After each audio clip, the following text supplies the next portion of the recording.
Bismillahirrahmanirrahim. Assalamualaikum warahmatullahi wabarakatuh. Waalaikumsalam. Perkenalkan, nama saya Ahmad Isa Muaja dari mahasiswa Universitas Islam Negeri Syarif Hidayatullah dari Fakultas Ilmu Dakwah dan Ilmu Komunikasi jurusan Kesejahteraan Sosial. Di sini saya ingin mewawancarai dengan Bapak siapa? Pak Tamim. Tamimul Akhlak dipanggil Tamim gitu Ya, ya. dipanggilnya Pak Tamim. Ya. Sebelum itu kita perkenalan dulu ya Pak, untuk tadi nama Bapak sudah disebutkan, terus pendidikan terakhir Bapak kalau boleh tahu saya. Saya S1 dari Universitas Muhammadiyah Jakarta. Oh, S1 Universitas Muhammadiyah Jakarta. Ya. Ya, ini kita langsung saja Ya. ke sesi pertanyaan Ya. pertanyaan ya Pak. Baik, silakan. Bagaimana sih Pak awal mula Bapak menjadi pengurus masjid? Ya. Mungkin saya mulai ini dulu ya. Awal mula masjid ini kan berdiri sekitar tahun awal-awal 90-an gitu ya. 90-an. Nah, saat itu di sini memang masjid yang ada di sini itu, sebelum di sini ada masjid itu, kalau Jumatan di Masjid Fatullah Win Fatullah. atau di Masjid Rohama Iya, atau Masjid Baitullah di Pisangan Timur, iya. yang kalau dihitung dari sini itu radiusnya kira-kira hampir rata ya, hampir Iya. sama sih, ke Baitullah dengan ke Rohama, Rohama. Baitullah, Itu Fatullah. kira-kira kisaran sekitar 800 meter dari masjid ini gitu ya. 400 lumayan. Nah, kayak ini. Nah, itu terus kemudian di sini berdirikan masjid. Nah, sebelum ada masjid, di sini ada musola terdekat di sini, dekat rumah saya kan di situ ya, di Gang Bunin ya. Gang Bunin. Itu ada masjid namanya Musola Al-Kabadiyah, namanya Musola Al-Kabadiyah. Dulu saya aktif di situ. Nah, ketika masjid ini dibangun, saya masih aktif sebagai pengurus di Musola Al-Kabadiyah. Sekitar tahun 87 sekian itu ya. Langsung Itu pindah. masjidnya.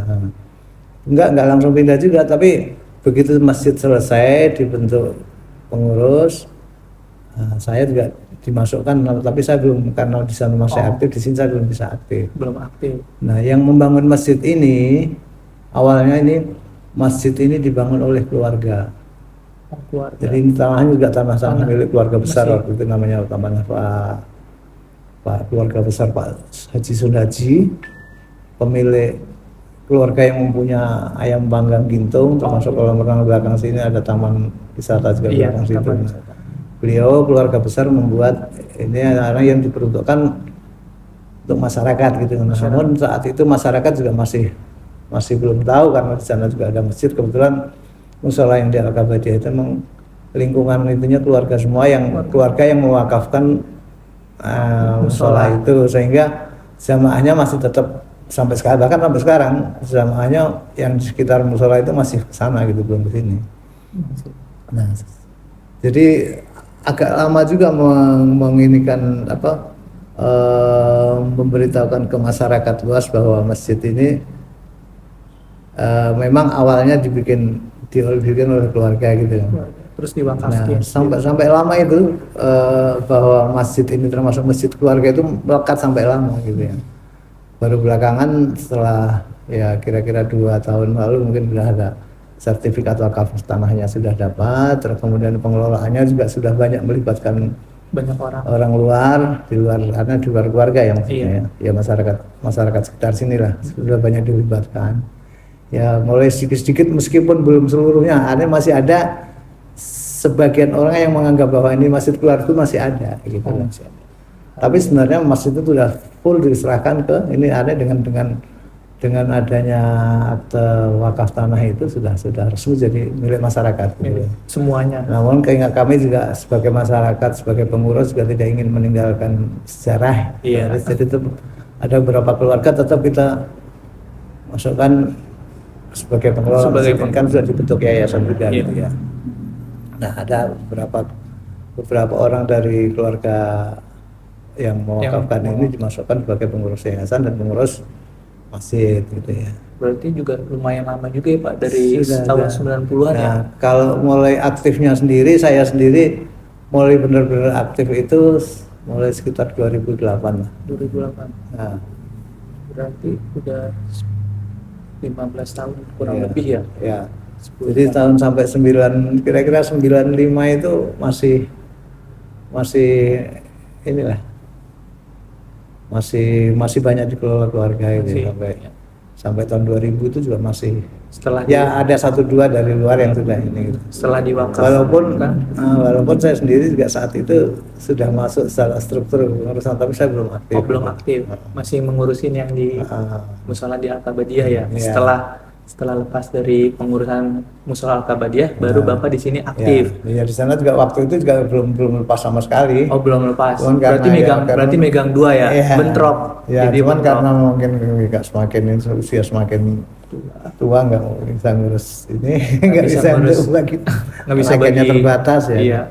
Kebetulan sekarang ini di sini kalau periode sebelumnya itu saya sebagai anggota pengawas pengurus kan ada ketua, ada dewan pakarnya, ada dewan pembina, terus kemudian pengurus, Bidang-bidang. ada pengawas juga. Nah saya itu termasuk pengawas, Di bidang karena mengawasi pelaksanaan kepengurusan pengurusan seperti apa gitu. di sini Nah, di daerah. terus kemudian ada periodisasi, ada penggantian pengurus, saya masuk ke ketua bagian peribadatan sekarang.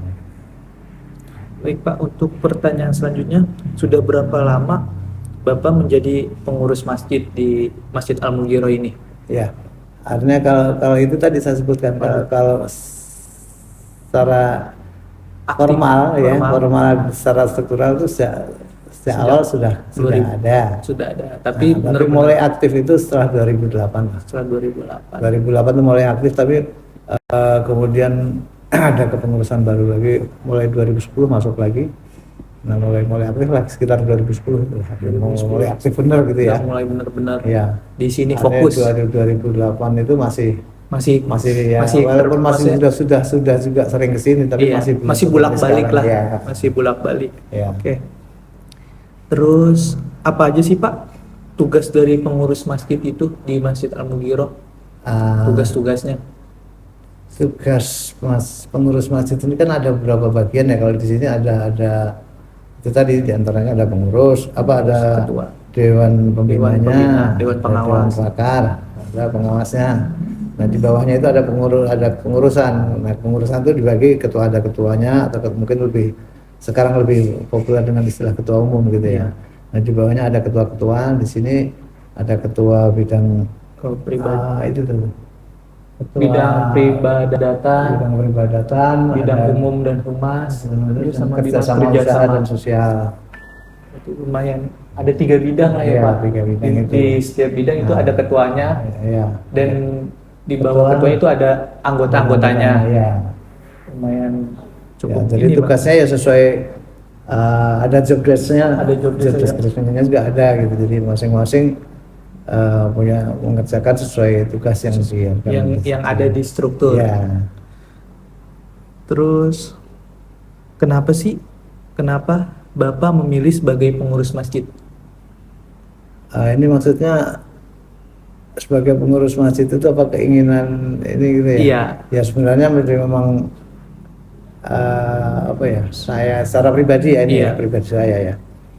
Kebetulan dulu itu memang ayah saya itu berpesan, beliau inginkan kalau anak-anak dan anak-anak cucu keturunannya itu diinginkan kalau punya rumah atau tempat tinggal hendaknya jangan jauh-jauh dari masjid atau musola ya Pak. Ya syukur-syukur bisa ikut mengelola, ikut mengurus, memakmurkan. Ya setidak-tidaknya jadi jamaah aktif gitu. Iya. Nah, intinya begitu. Jadi ya alhamdulillah juga waktu itu pun juga karena saya beli rumah di situ, masjid ini belum ada juga, artinya mungkin secara kebetulan karena memang keinginan orang tua gitu ya.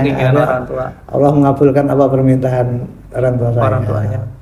Atau didekatkan dengan masjid. Kebetulan rumah saya dari sini berjarak sekitar 200 meter. Jadi nggak begitu jauh ya Pak dari rumah Bapak ke. Ya kalau jalan kaki juga 2 menit 3 menit nyampe. Ya. Jadi kebetulan juga apalagi sekarang mulai ada betul-betul aktif enggak ini karena setelah artinya saya saat itu mulai tahun 2020 ya kalau nggak salah 2020 itu sudah kalau orang pegawai itu mungkin sudah pensiun gitu Sudah ya. pensiun, Jadi iya. nggak ada aktivitas yang lain, jadi ada yang lebih banyak di rumah gitu. Iya. Ya saya mulai ini terutamanya lagi semenjak masuk COVID ya. COVID. Semenjak masuk COVID kan, sementara waktu itu di sini juga seperti masjid-masjid yang lain sebagian gitu, Iya. walaupun sebagian ada yang tetap buka seperti Iya, biasa. di lockdown. Kita waktu itu kita ikut apa anjuran pemerintah. Jadi misalnya nggak diselenggarakan Jumat, nggak diselenggarakan sholat 5 Id. waktu, Iya. tapi tetap ketika masuk waktu sholat adakan azan Adakan azan. sebagai tanda bahwa masuk. Jadi Udah masuk, ya, udah masuk azan. waktunya Jadi, sholat. Nah itu termasuk salah satunya gitu ya, salah satu yang bertugas keadaannya ya. Karena kebetulan saat itu saya ada kerjaan banyak ngetik, sambil ngetik di sini dan ngetik di sini. Ngerjain tugas pekerjaan yang Iya, di luar ada dari kerjaan, pengurusan iya. masjid. Ya jadi mulai aktifnya ya benar-benar aktifnya ya itu semenjak 2010 ya. 2020. 2000. Ada yang benar-benar full Oh, serasa benar-benar. kayak ini. Iya. Ada yang sebelumnya masih karena masih juga ada kerjaan di luar Iya. ya. Ada Jadi bolak-balik. Ya tapi ya minimal ketika sholat jamaah lah gitu ya. Ada. Nah, ketika sholat jamaah.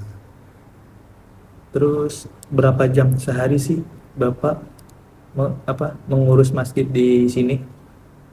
Berapa jam sehari? Misalkan dari jam habis selesai sholat subuh, misalkan Bapak mengurus atau kayak bagaimana gitu? Kalau saya sendiri ya, saya sendiri yang pasti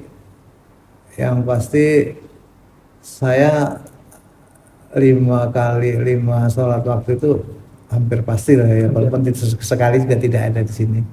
Ya kan salah satu tugas saya karena memang imam gitu ya. Imam. Jadi itu salah satu kalau dianggap itu sebagai tugas, Iya. tugas mengurus. Tugas. Ya itu terus. Kemudian dari seperti saya sampaikan aku biasa kalau maghrib sampai isya walaupun rumah saya dekat, saya nggak pulang. Tetap di sini. Maghrib di sini ya, di sini juga ada kadang-kadang yang dikerjakan, kadang-kadang hanya ngobrol dengan teman-teman pengurus yang lain gitu Iya. ya. Ngebahas Nah, program apa ya. yang Ya kalau ada yang dibahas, kalau enggak ya ngobrol santai aja ngobrol gitu santai ya. ya. Ya.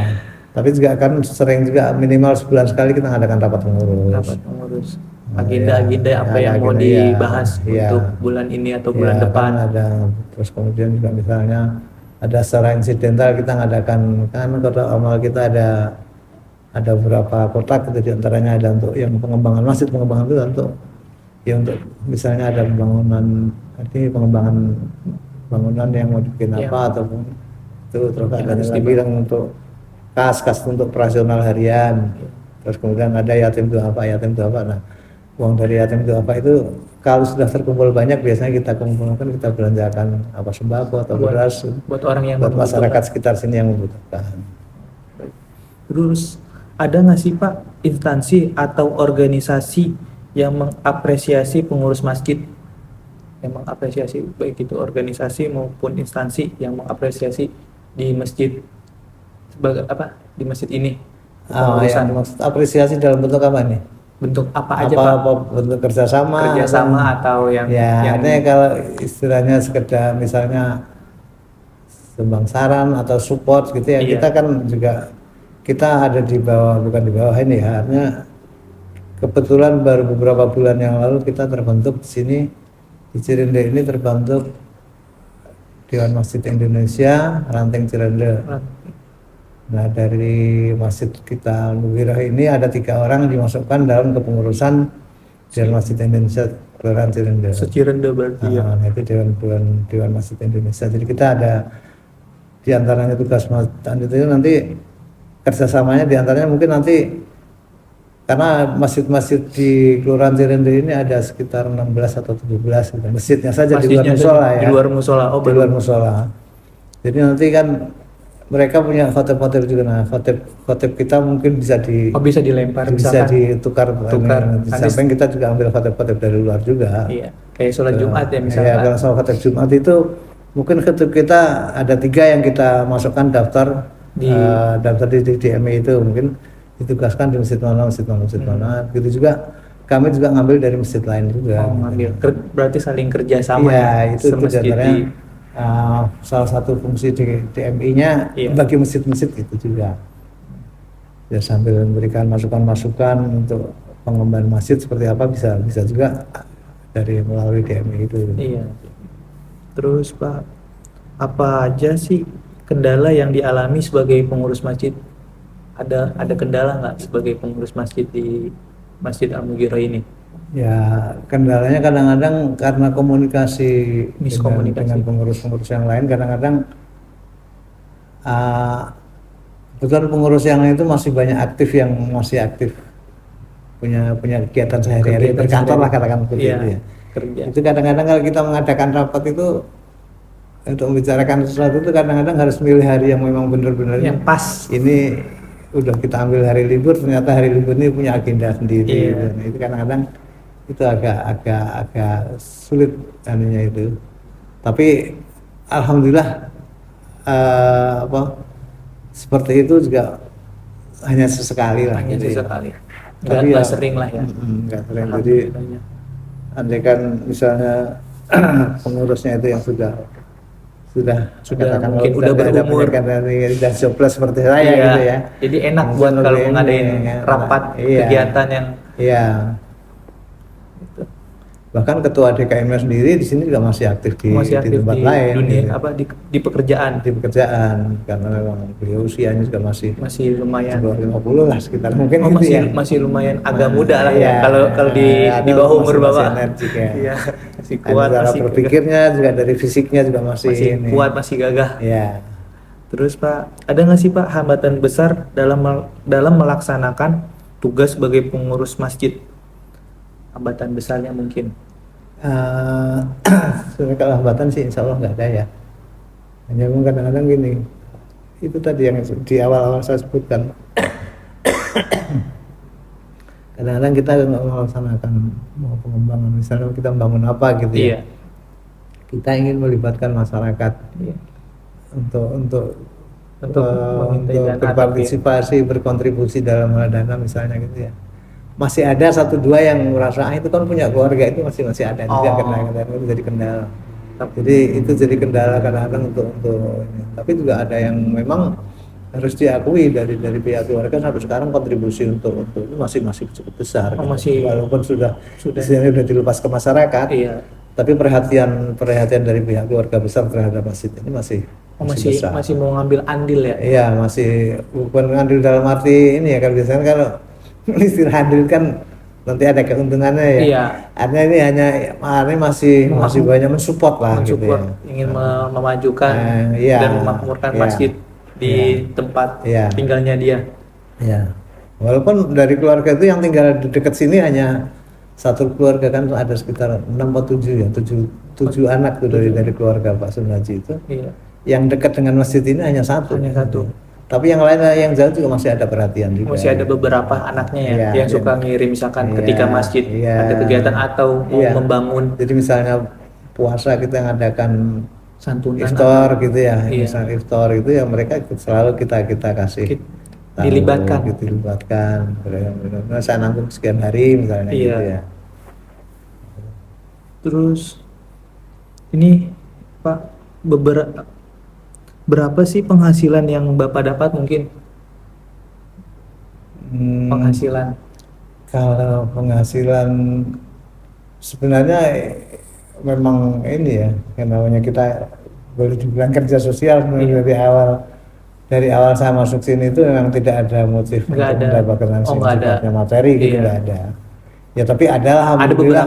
Alhamdulillah istilahnya pengganti kalau saya misalnya harus kesana kemari dengan menggunakan motor, transportasi ada lah, tapi sekedarnya lah. Nah, tapi pada dasarnya bukan hanya saya ya, mungkin termasuk teman-teman yang lain juga ada yang melibatkan diri dalam ikut mengurus ini sih, rasanya tidak ada yang ada niatnya memang untuk ini. Kalau masalah materi itu kalau kebetulan ada ya itu sifatnya akibat gitu ya, bukan tujuan ya, karena hanya ada bukan itu yang dicari, bukan tujuan gitu ya. Bukan tujuan. Berarti ini Pak, kalau untuk penghasilan dihitung-hitung itu biasanya per hari, per minggu atau per bulan? Kita biasanya pengurus-pengurus ini termasuk marbot gitu ya, termasuk yang marbot yang saya maksud tadi. Termasuk marbot itu kita biasanya eh, dari kotak amal Jumat itu kita kita buat biaya operasional mingguan juga gitu. Oh, Jadi operasional. misalnya untuk hotel itu juga kita ambilkan dari Kotak kotak amal amal yang yang Jumat itu semula gitu ya. Termasuk kita kan setiap malam Sabtu ada kajian Kajian, ceramah. tafsir sama kajian fikih. Bergantian minggu ini fikih, minggu besok tafsir gitu. Nah, itu juga Oke. kita ambilkan dari situ juga. Kalau misalnya tidak mencukupi ya kita ambilkan dari kas. Oh. Kan kebetulan juga ada pendapatan kita tidak hanya semata-mata dari itu juga, ada yang donatur dari luar yang minta transfer ke bank gitu, ada juga. Ada juga. Untuk per Nah ini sebentar saya kan ya. Jadi kalau saya singgung dari pendapatan dari kotak amal itu 2 tahun terakhir ini memang kita mengalami penurunan ya, mengalami penurunan dari pendapatan sehingga kita seperti tadi kalau nggak cukup akhirnya ngambil dari uang. kas itu kan. Oh berarti pas COVID ya Pak, mungkin ya pas Iya, COVID. mulainya dari mungkin COVID, pas COVID dari turun drastis. Nah itu ternyata juga setelah COVID, setelah kondisi normal lagi juga tidak kembali seperti Oh, semula. tidak naik, Nah, tidak kembali semula, jadi ada hambatan karena gini kebetulan di depan ini kan yang diparkir ini Iya. di atas itu Iya. kan dulu nggak diparkir, ada parkir itu masih ada pintunya bisa turun sini. Oh, Jadi kalau Jumat itu ada jamaah yang bisa yang bawa mobil parkir di atas itu bisa gitu ya. Nah sekarang nggak bisa lagi, jadi jamaah yang mau mampir ke sini karena nggak ada parkir, Nggak ada parkir, nggak jadi- di Jumatan di sini itu jadi- pertama.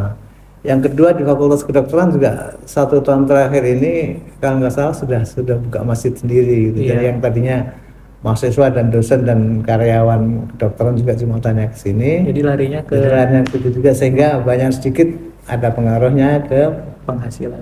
pendapatan Pendapatan. kotak amal Jumat kita Oh. gitu. Berarti ini juga ya Pak, apa sih ngaruh juga ya? Iya. Apa yang tadi Bapak bilang tuh yang di depan masjid itu di tembok itu biasanya kan Iya. jamaah mungkin Iya. orang singgah Dan, terus ke dan sini. ini kalau boleh dikatakan orang-orang yang bawa mobil itu Iya. istilahnya donatur Donatur. yang potensial lah gitu ya, Iya.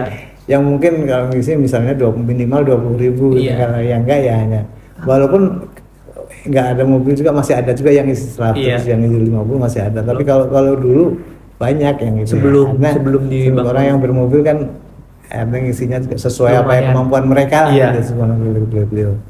Ya, nah ini kita ke pertanyaan selanjutnya ya Pak. Apa pandangan Bapak mengenai profesi pengurus masjid? Ya, profesi pengurus masjid ya ini menurut saya sih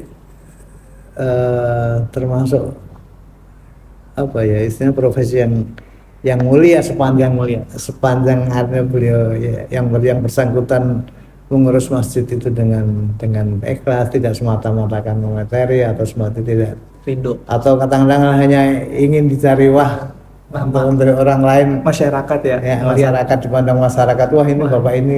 Nah, sepanjang itu niatnya Baik. niatnya untuk memakmurkan masjid itu ya, itu insya Allah tetap sebagai profesi yang mulia. Nih, terus Pak, apa yang mendorong seseorang memilih menjadi pengurus masjid? Ya, kebanyakan sejauh ini yang saya itu ya karena keinginan sebagai anggota masyarakat, sekali apalagi yang sebagai masyarakat Muslim gitu ya ingin masjid yang ada di lingkungan itu jadi makmur, sehingga jadi ada syiarnya juga gitu ya bagaimanapun ada tetap dalam batas-batas tertentu. Kadang-kadang ada juga masjid yang justru keberadaan masjid itu mengganggu masyarakat, ada juga misalnya setiap saat berisik gitu ya. Nah kita dalam hal ini kita batasi misalnya pengeras suara itu bisa keluar saat-saat kapan, misalnya azan kita suara keluar, terus kemudian qomat juga boleh suara keluar, bisa di dalam. Nah ketika sholat atau misalnya khutbah Jumat atau kita pengajian itu hanya cukup didengar oleh yang ada di dalam saja. Yang di lingkup, mengingat juga kadang-kadang bagaimanapun ada 1-2 yang non muslim, jangan sampai juga Iya, takutnya Ya, takutnya karena- kan bahkan- ada karena- khotib yang Iya, kadang-kadang ada yang berapi-api, cenderung yang yang unik, menyudutkan iya, agama nah, agama kita yang lain. jaga itu. Kita Ya. toleransi lah ya Pak, Iya, menjaga toleransi. iya itu. Terus setelah menjadi pengurus masjid selama kurun waktu sekian, apa yang Bapak rasakan sama adakah perubahan dalam diri Bapak?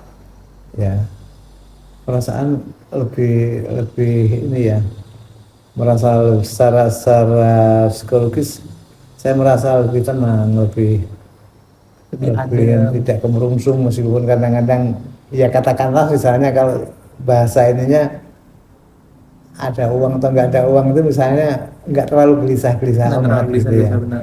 Misalnya suatu saat kita punya kebutuhan yang ingin sementara kita nggak ada, insya Allah kita juga punya jaringan ada melalui teman-teman ini, atau mungkin bisa kita manfaatkan.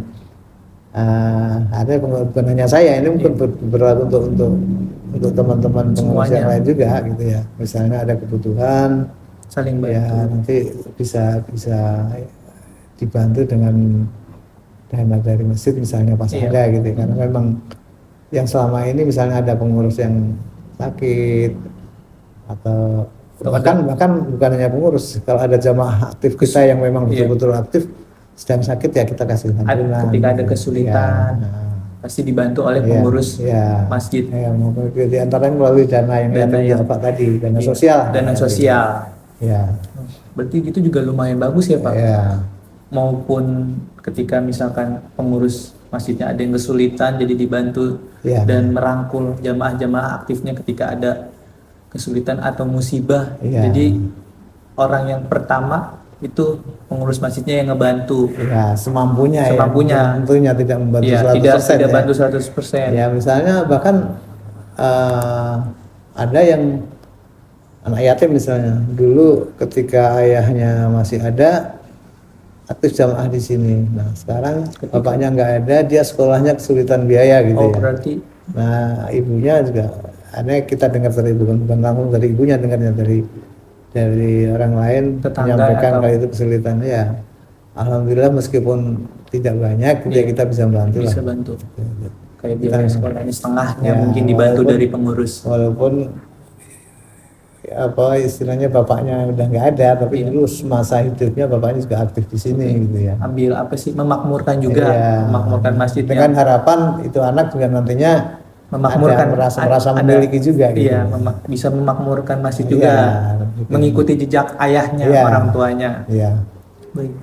Terus, apakah ada momen khusus yang membuat Bapak merasa hidup memiliki makna yang mendalam nggak Pak? Ya. Jadi, momen khusus nih yang membuat Bapak merasa hidup memiliki makna yang mendalam sebagai pengurus masjid itu. Iya. Ya, saya kira ada saat-saat tertentu yang apa ya? Misalnya ada kesempatan apa? Misalnya seperti Idul Fitri atau Idul Adha itu kan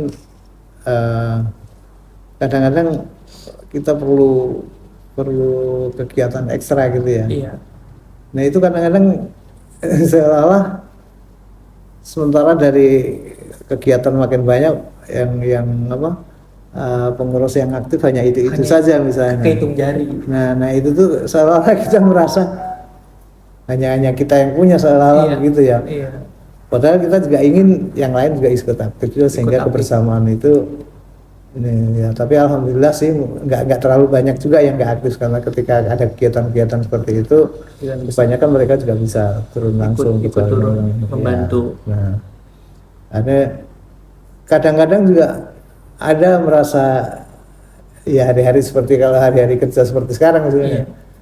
Di siang hari terutama gitu. Saya ada pengurus yang lain nggak ada, ya sudah, karena itu tanggung jawab saya sebagai orang yang harus bertanggung jawab sholat 5 waktu gitu ya. Ya. Karena merasa sendiri juga gitu ya. Rasanya. Tapi alhamdulillah di teman yang ada kan kita menyebutnya takmir, sebenarnya takmir itu termasuk DKM juga. Cuman kalau di sini istilah takmir itu mahasiswa atau orang yang bagian azan, bagian qomat itu ada, kita ambil dari mahasiswa biasanya gitu ya. Ambil dari mahasiswa terdekat ya. Ada mahasiswa. Biasanya ini sebetulnya yang sekarang ini adalah mahasiswa dari FEB. Oh, FEB. Ya, dia tugasnya dia tidur di sini setiap waktu sholat. Dia azan, jangan kecuali memang dia sedang ada di luar kuliah, sedang tugas kuliah dan kita sampaikan juga karena memang kita sadari betul bahwa dan kita ambil yang anak-anak yang dari luar Jakarta gitu, di luar Jakarta yang mereka hitungannya kan dia harus kos gitu ya, harus mondok gitu ya. Nah, akhirnya kita siapkan tempat di sini.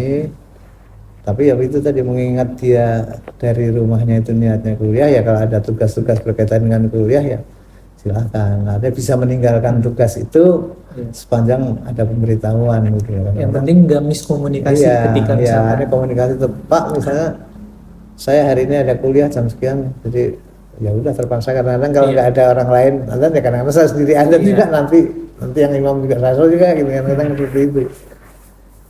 Kalau kayak gitu yang tadi Bapak bilang tuh, itu mahasiswa itu kira-kira dia dikasih uang penghasilan? Ada ujrahnya, ada juga setiap ya itulah diantaranya dari pendapatan Jumat itu untuk yang itu biasanya per hari, per minggu atau per bulan Pak? Mingguan. Jadi itu setelah kita buka kotak Jumat kan bahkan ada arahan dari Dewan Masjid Kecamatan gitu ya, dari Dewan Masjid itu.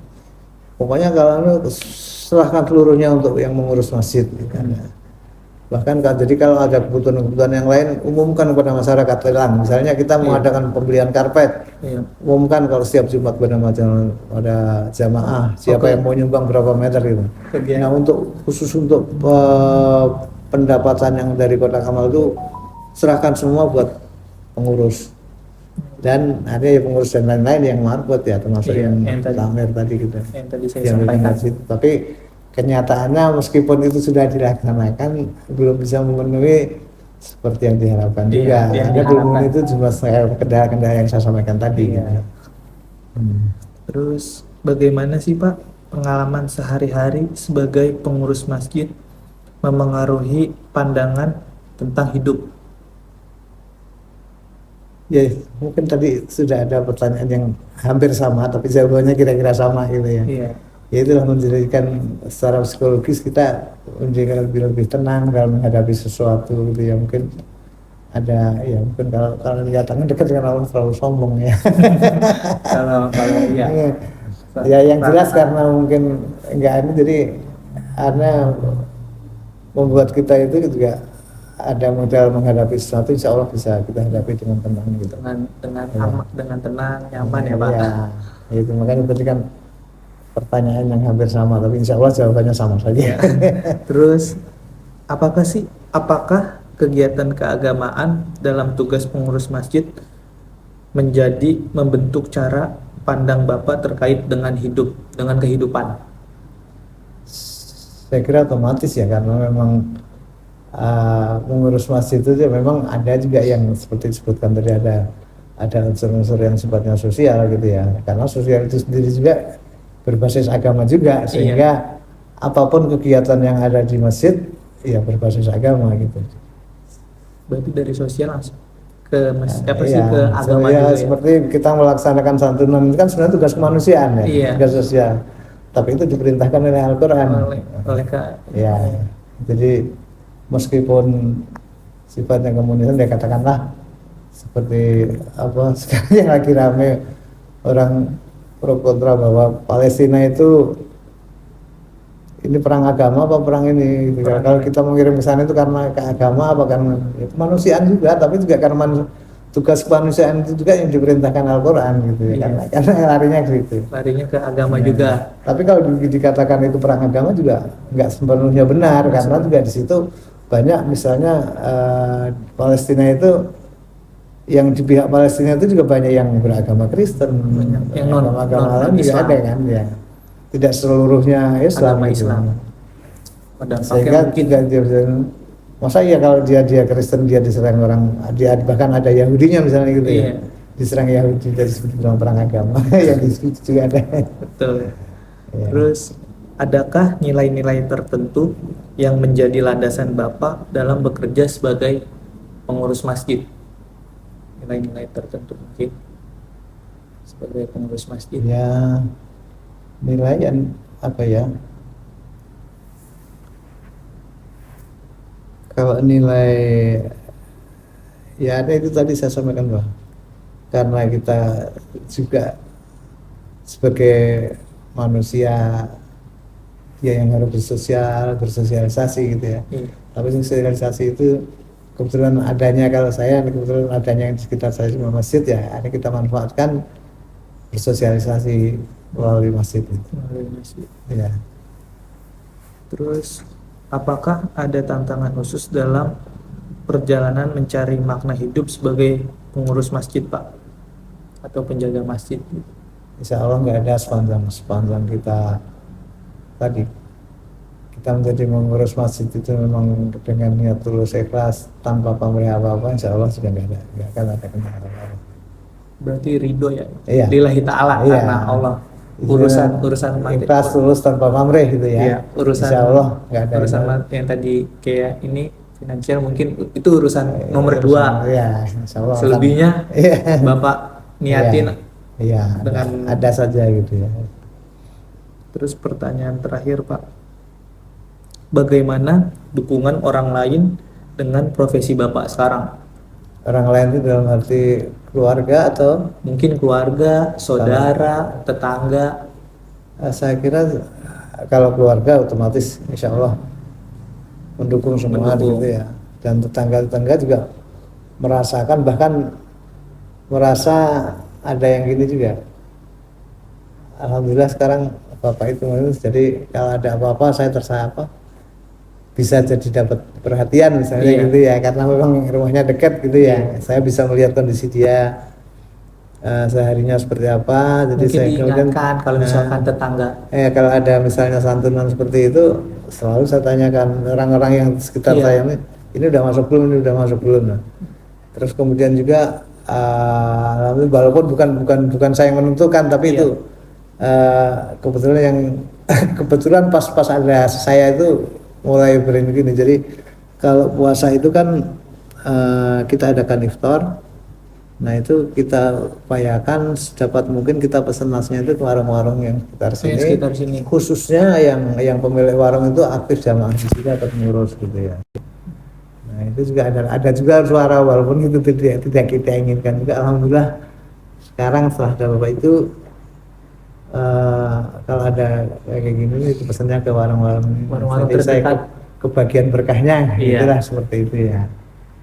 Walaupun itu juga putusan pengurus juga, bukan pribadi seseorang. Gitu. Oh, berarti mungkin dikumpulin dulu ya pengurus Iya, masjidnya. jadi kita ke donatur-donatur termasuk yang saya sampaikan tadi pengurus keluarga yang mewakafkan yang jauh, kita kirim surat, dia transfer uang dan jadi Makasih donasi. nanti kita yang pesan ke warung.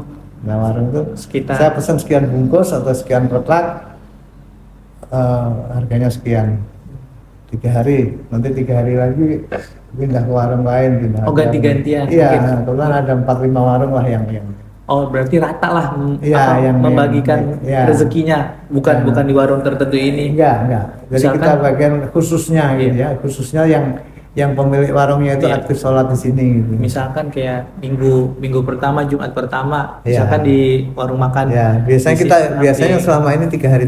Oh, 3 hari. Juga, kalau terlalu misalnya seminggu tur satu warung, takutnya itu yang juga bosan juga gitu ya. Iya. Jadi 3 hari ganti menu, ganti ini gitu ya.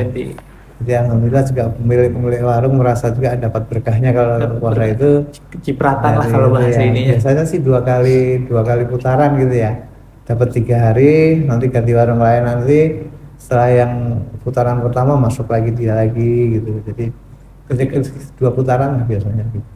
Balik lagi ke akhir, ya. Balik lagi ke awal. Nah biasanya sampai hari ke-25 itu sudah kita udah kebanyakan kan memang yang paling banyak iftar di sini itu yang peserta iftarnya yang ikut buka bersama ini kebanyakan mahasiswa. Dari UIN juga ada, di situ ada pesantren Darussunnah ya. Ada. Nah, kebanyakan mereka juga banyak yang ikut berbuka puasa di sini. ikut buka puasa bareng. Iya, buka puasa di sini ya, harapannya ya otomatis lah kalau dia ikut buka bersama ini, ikut jamaah maghrib di sini, syukur-syukur nanti sampai ikut tarawihnya di sini juga gitu kan. Ya alhamdulillah, ya itulah, dari segi ini kita juga, mereka yang pemilik warung merasa dapat berkah dari keberadaan masjid ini gitu ya. Apa sih namanya, ambil berkahnya lah ya. Iya, ambil berkahnya. Mungkin bahkan mungkin juga mereka pun kalau jual ke umum mungkin ke umum misalnya 15.000, tapi untuk kan dia nyari berkah dengan sekaligus dari pahala, mungkin untuk ke masjid hanya 13.000. Iya, turun Lebih murah, tapi mungkin merasa lebih berkah kok gitu. iya Ya. pahala mungkin dapat Iya, juga. iya, dapat pahala sehingga bawa berkah gitu kan. Iya, dapat dua Iya. jadinya, jadi dapat dua. Iya. Oke, itu saja sih Pak Baik, terima dari kasih. wawancara saya. Ya. Mungkin perkataan saya atau perbuatan saya yang sengaja maupun tidak disengaja dibukakan pintu maaf yang sebesar-besarnya. Sekali lagi saya banyak terima kasih Ya. ke Bapak sudah meluangkan waktunya. Ya. Kurang lebihnya mohon maaf. Wassalamualaikum warahmatullahi Ya. wabarakatuh. Ya, ini juga saya sampaikan juga, saya mohon maaf.